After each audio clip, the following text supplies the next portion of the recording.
Robbie, how do you feel about taking U.S. jobs and basically replacing them in Latin America or the nearshore region? Quite frankly, I'm proud of it. It's not the part about moving the jobs away, but it's an engine about creating new opportunities in other countries and being a part of a process of evolution.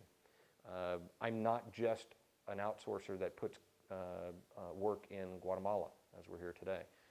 I have domestic locations and have created domestic centers with 600-seat centers doing nothing but driving domestic jobs.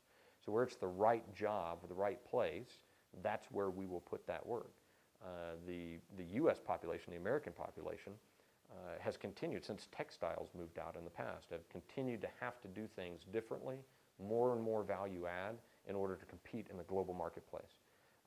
So that's one aspect of it.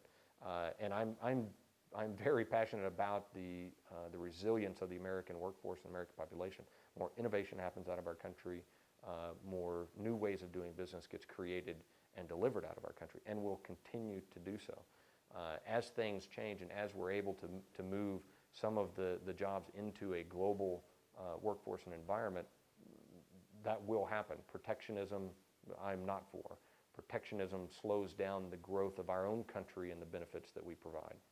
Now, as it comes to the flip side of that, how do I feel about creating jobs in a location like Guatemala? That even more powerful. I'll get chills just thinking about what we are doing as an industry in countries like Guatemala. When you see a lot of the locations that BPO is going into, they're locations that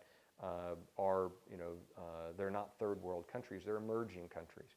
And one of the biggest concern that people have is, what about my safety? What about my security? How am I going to be safe long term?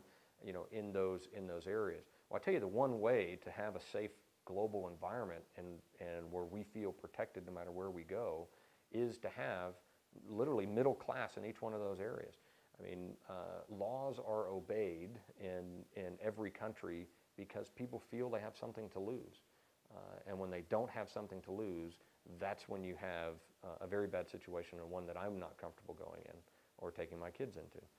Where you have a middle class population that are being built, which is what BPO does, is builds and creates that middle class, not to mention the multipliers of jobs that happen after that, but they build that middle class. There's more and more people buying cars, buying apartments, having homes now because of the types of professional roles that we bring in that are not so high tier to just maintain the upper class, or agribusiness that help feed people, which is valuable too, but feed people on the lower income status.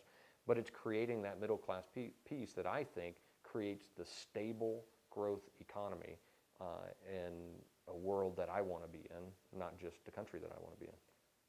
So in a sense, what Capgemini is doing is helping in a small way create stability in some of these emerging markets. I absolutely feel we're helping create that stability. We're doing that not only in the workforce, we're doing that in the families. We have outreach programs and corporate social responsibilities. I don't like putting the corporate in there. It's just responsibilities that we have. We partner with a firm called Niños de Lago, which is a program that is bringing education to the children of Guatemala. We've had people from our, not only Capgemini, but even our clients come and clear land and clear brush and get their hands dirty on the work site for a new camp for the kids, to donating money to payroll matching funds, etc. And I tell you, it does a couple of things. I'll tie it back into even some of the ways that we feel our company is doing better because of it. The people who are part of that corporate social responsibility program and who help drive money for Niños de Lago here in Guatemala are 10 times less likely to leave us.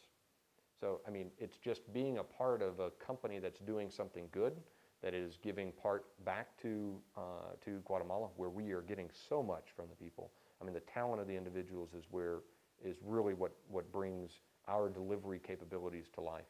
It's not the building, it's not the name, it's the people. We do bring a methodology and a practice to it, and we help cultivate that.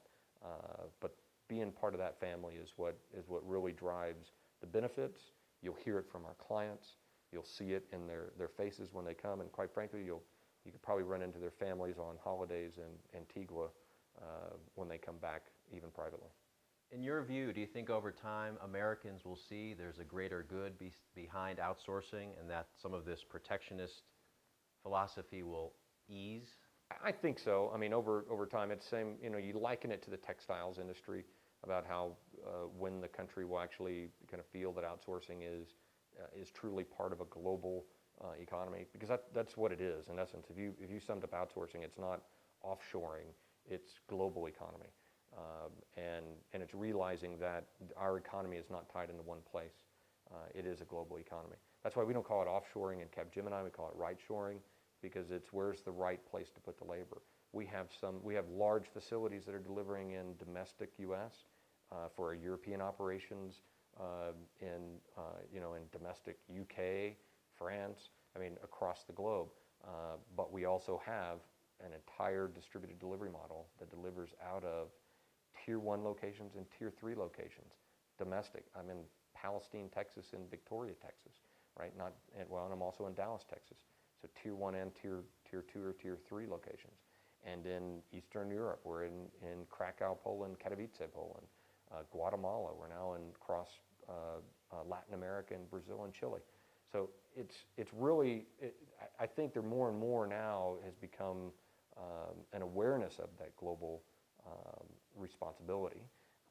And I think it's still not there yet, but it will be to where outsourcing is not seen as offshoring, it's seen as globalization and global economy. Robbie, thank you so much for joining us today. My pleasure.